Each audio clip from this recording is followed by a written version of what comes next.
Hey guys, welcome back to the channel. Today we are talking about why retiring at 65 is a huge mistake. Yeah, we get asked this a lot by people and talk about it with a lot of other retirees around the world as we meet them. And the common theme is that most people have waited too long to retire and they've missed out on a lot of things that they wanted to do. They ended up with way too much money at the end of the day. We're going to go over some of the reasons why that happens.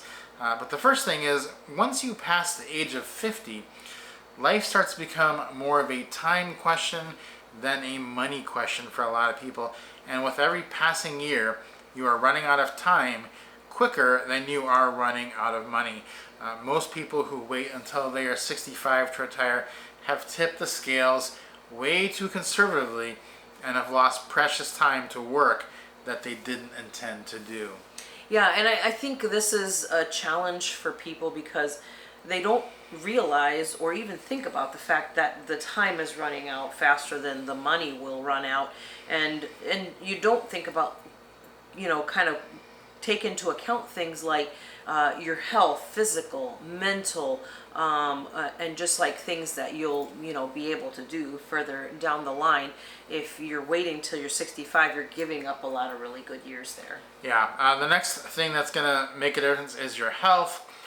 We are in our early 50s and we started this journey when we were in our mid 40s, and even from 45 to 50 we are noticing big differences in what we are able to do.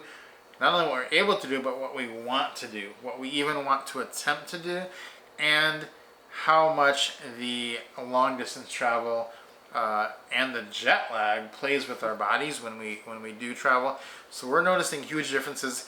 If you wait from 50 to 65 or 60 to 65, even further on to 70, you're going to notice extreme differences in what you're able to do, and you're just going to miss out on some stuff that you would have been able to do at a younger age. Yeah, and that's a big deal because if you've got, the bucket list type things that you want to do, some of those things are going to be much harder to do as you move down the line, either because of energy levels, because of health, or other complications. It's going to be harder to do. We even still look back sometimes and we think to ourselves, oh wow, we'll look at a picture and say, oh, I remember hiking that mountain. It was so cool. I can't imagine doing that right now. I would be so tired. It would take so long to do. Not that you couldn't, it just isn't going to give you the same level of enjoyment either, if you're not feeling that great. Next one is that the years between your early retirement and getting to 65 don't need to be super expensive.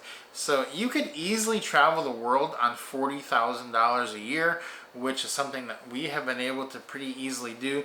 Our budget is $48,000 a year. If we wanted to do 40, we could easily do that. A lot of people do it on $35,000 a year, and it's no problem at all. So it's definitely possible, but most people think that when they go into early retirement and start traveling, that they are eating away at the nest egg they've built up. Doesn't have to be the case. If you travel the world on $40,000 a year, you can actually be spending less than your pension or that your withdrawal would be from your stock account. So you could actually be adding to your retirement by traveling the world. And that is exactly what we are doing. We are traveling the world, living cheaply, but as we go along each year, our investment account is still growing. We are not taking out of that because that's the way the finances work. You're getting out of the lifestyle of spending $8,000 to $10,000 a month in the United States and getting into the lifestyle of spending $2,000 to $3,000 a month in Vietnam or Thailand or Malaysia, and you're actually adding to your bottom line every year that you do it. Yeah, I think that's a huge factor here, is taking those US dollars and spending them elsewhere. You're going to get a lot more for your money, so you'll be able to stretch it out and it will last you a lot longer.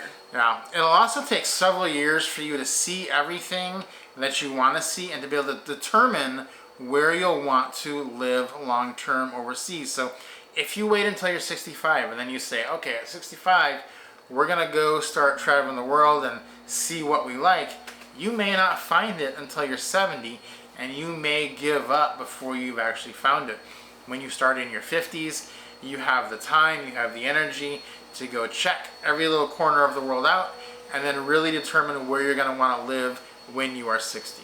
Yeah, and I think another factor here is that if you're a little bit younger, on the younger end, you're going to be willing to go to more kind of off the beaten path type places, whereas if you go after 65, if you're older, you're maybe going to want to stick with more of the places that other people have already explored and said that they were good, and that's all well and good, but you might be missing an opportunity on some that places that you could really love and that are a little bit, like I said, more off the beaten path, but you aren't willing to explore those, outside. When you get a little bit older, it's a little bit harder to do. And the truth is, it's easier to be 65 now than it was to be 65 20 years ago. Things are just different.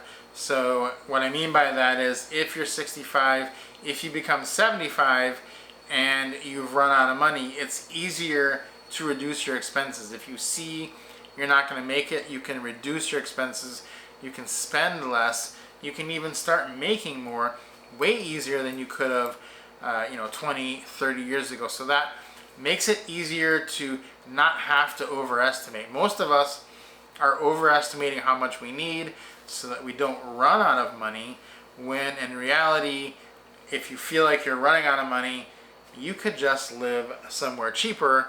And so you're paying a pretty big penalty to ensure that you won't run out of money.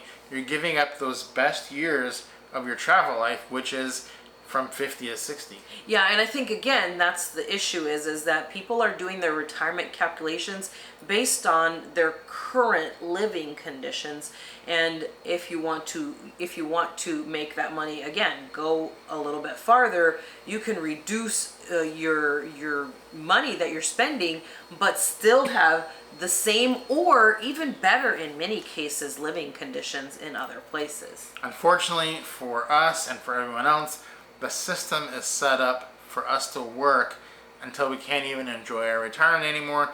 We are told that we need to work until we're 70 or 72, but now there are options to change that. There are ways to get around that, and you do not have to be locked into working until you are in your mid-70s if you do not want to. You will have to make sacrifices in some areas, but you do not have to only work until you're in your 70s and make that be the only way this can work. Exactly. Guys, hopefully this was helpful to you. If you have questions, leave those down in the comments, or if you just have comments about this, leave this down in the comment section. Hopefully it was helpful to you. Don't forget to subscribe to the channel. Give us a like, and we'll see you next time.